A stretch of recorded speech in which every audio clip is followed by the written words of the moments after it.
So without further ado, Governor John Huntsman.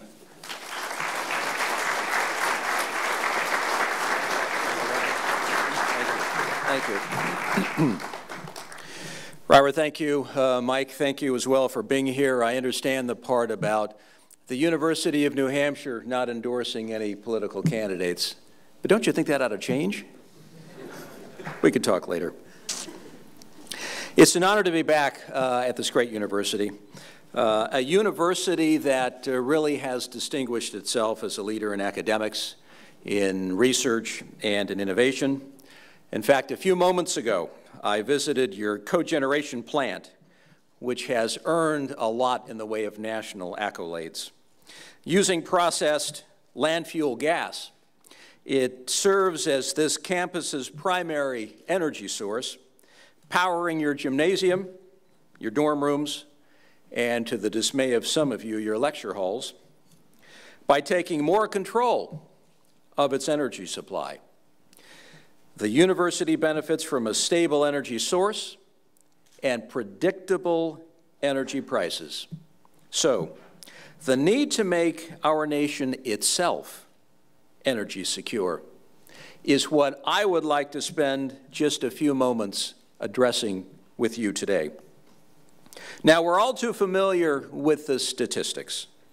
50 years ago, President Eisenhower warned that we should import no more than 20% of our oil. Today, we stand at 60%. Energy security, to my mind, can no longer be a catchphrase. Those days must be gone. It will and must be a driving force behind the next president's agenda, because this is an issue critical to solving two of America's most urgent challenges: putting people back to work and ending our heroin-like addiction to foreign oil. Every year, we send $300 billion, half our trade deficit, overseas for oil to unstable and unfriendly regimes. $300 billion to our competitors and nations with whom we have nothing more than a transactional relationship. I want that money going to American energy suppliers, spent in American stores, saved in American banks, and invested in American communities to create American jobs. That's just one economic aspect of our dependence on foreign imports. 10 of the last 11 recessions were preceded by sharp spikes in the price of oil. 3 years ago, it was the doubling of oil prices that helped bring our economy to its knees. When prices rise, and motorists and truckers have no choice but to pay more at the pump, it depresses economic growth. You see, energy drives everything we do. How can we stabilize our economy when its most fundamental building block is controlled in large part by despots and dictators half a world away?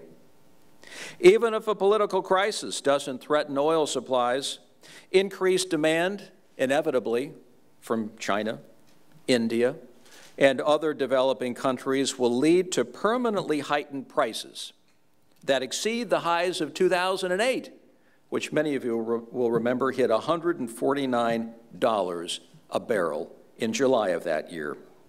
Today, oil remains in the high 80s despite a global recession.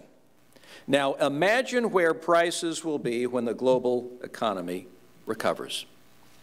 Ladies and gentlemen, for the sake of America's economic and national security, we must unshackle ourselves from the scourge of foreign oil. So what do? There are 3 steps that I'd like to share with you. First, America is drowning in energy resources. So we must remove the regulatory constraints on the production of domestic energy. Second, we need to break oil's monopoly as a transportation fuel and create a truly level playing field for competing fuels. Third, we need to build an environment that will incubate the next generation of energy technologies and ensure that America leads the global energy economy in the decades to come. So to begin this discussion, we must first increase domestic production. Oil is a plentiful resource across America. From the Gulf of Mexico to Alaska, our country has abundant, untapped resources. Yes, there is a balancing act between utilizing our resources and maintaining the integrity of our oceans and forests, but there is no reason drilling cannot be safely conducted in the Gulf, across the states, and in Alaska. It's important to note that from beginning to end, that is, from initial geologic survey to the time it reaches the gas pumps, it can take 10 years. Regulations and approvals for new wells and pipelines need to be streamlined and directed to move at the speed of business. Now, President Reagan created a mechanism for the swift resolution of regulatory delays without sacrificing safety. With 1 in 10 Americans out of work, the same must be duplicated again. On top of the resources available here in our own country, our friend and ally Canada has enormous energy reserves.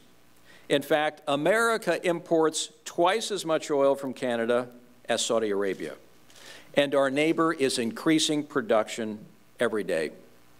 There is 170 billion barrels of oil in Alberta's oil sands, more reserves than in all of Iraq.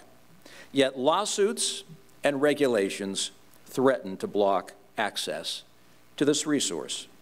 My administration will stand firmly behind the Keystone Pipeline, creating more than 100,000 American jobs while reducing our dependence on overseas imports. Every barrel from a friend is one less from a foe. Hydraulic fracturing is also an opportunity to expand our domestic energy production because fracking and its companion, parallel drilling, the United States has surpassed Russia as the world's leading producer of natural gas. As we speak, hydraulic fracturing is leading a manufacturing revival across the Midwest in towns like Youngstown, Ohio, where hundreds of jobs are being created. Unlocking vast new oil deposits, like in North Dakota's Bakken Field, also will come through fracking.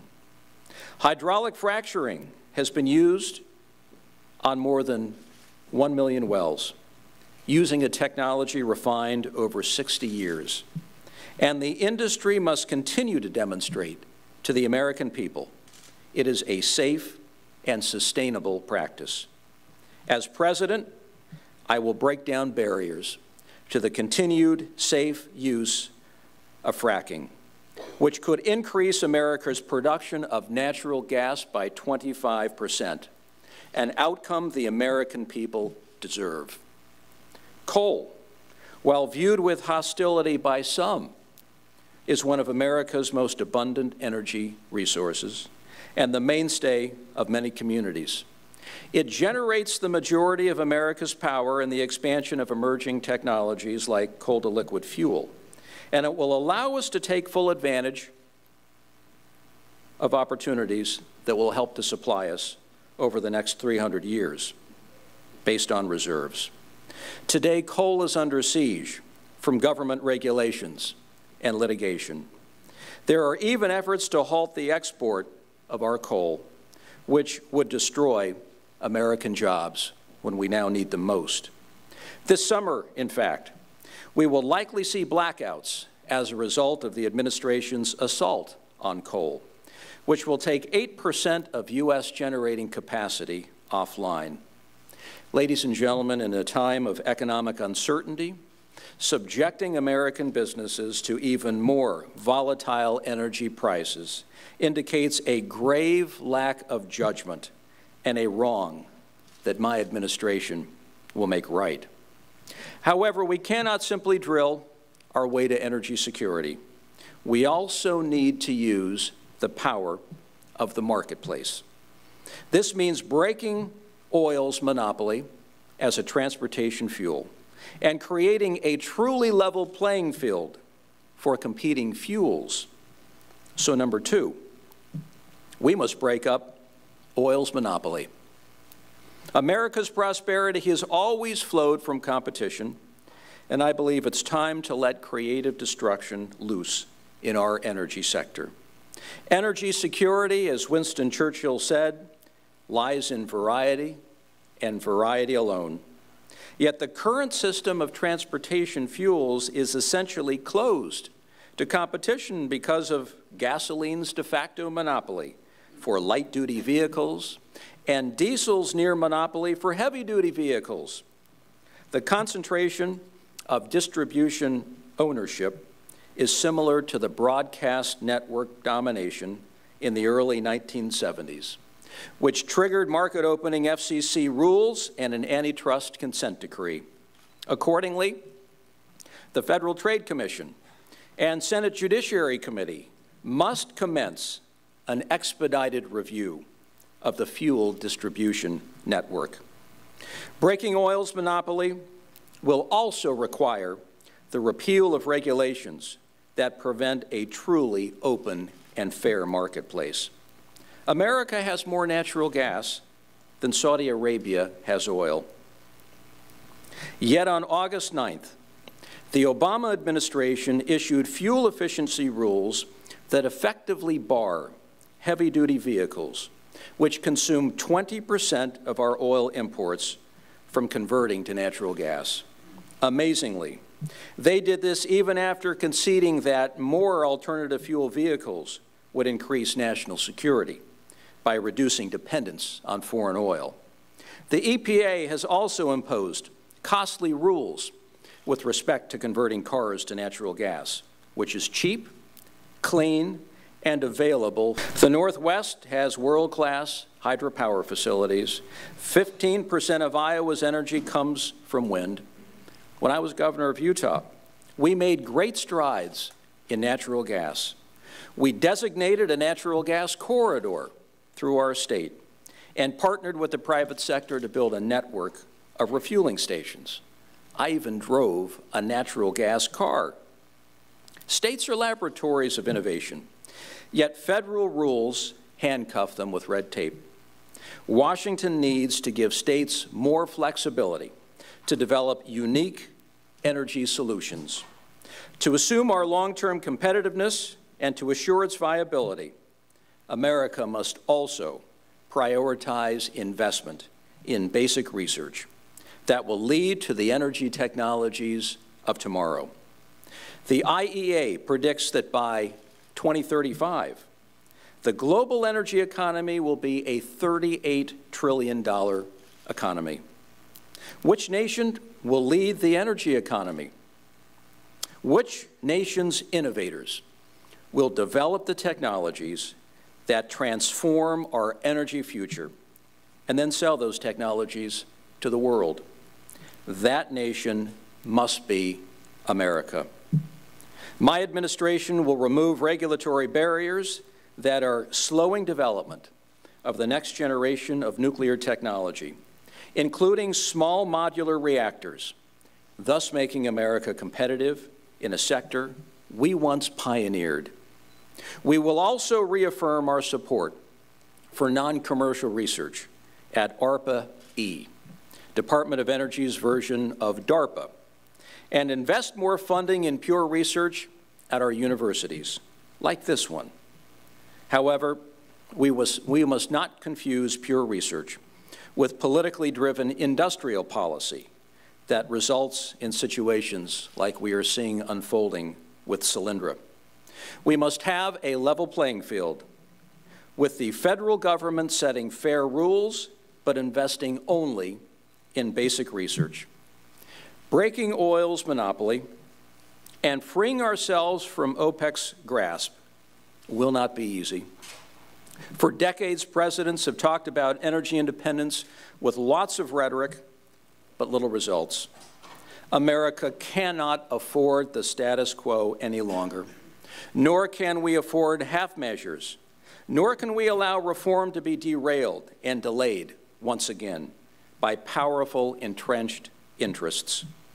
On my first day in office, I will take 3 immediate steps to launch a sea change in energy policy. I will direct my administration to clarify rules that ensure the safe and rapid expansion of offshore drilling and fracking. I will move to open our fuel distribution network to all forms of energy, biofuels, natural gas, and electricity. I will systematically begin to eliminate every subsidy for energy companies, whether it be oil, natural gas, wind, or solar. Under my presidency, the United States will get out of the subsidy business, and if necessary, I will use my executive authority to act unilaterally.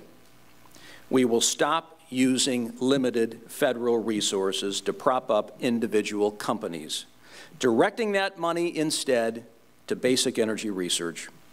Whether it is our tax code, our foreign policy, or our energy policy, we need bold reforms that are equal to the monumental challenges we face. I'm running to transform America's economic foundation and give the American people the tools to compete in the 21st century. If we succeed, we can leave to our children and grandchildren a safer, healthier, more secure, more prosperous future. That is our obligation to the next generation, to your generation. And it's an obligation we must and will fulfill. Thank you all so very much for being here. Thank you. Thank you. Thank you. Thank you.